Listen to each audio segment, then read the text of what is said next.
स्वामी, मी जेव्हा जेव्हा देवासमोर उभा राहतो ना प्रार्थनेसाठी, तेव्हा माझ्या मनात ना वाईट वाईट विचार येतात.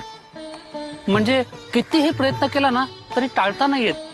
मला एक सांगतोस, तुझी 2 घरं आहेत ना? हो. एका घरात तू राहतोस, दुसऱ्या घरात कोण राहतो? एक भाडेकरू ठेवलाय, बरीच वर्ष राहतोय. हा भाडेकरू पुष्कळ वर्ष तुझ्या घरात राहतोय. एक दिवस अचानक तू त्याला सांगितलंस, घर खाली कर, तो करेल का? नाही ना? नाही हो. विरोध करेल, भांडेल, हो ना? हो.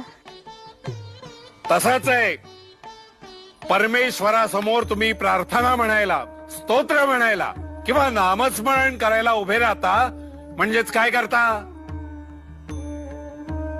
त्या षड्रिपूंना घर सोडून जायला सांगता.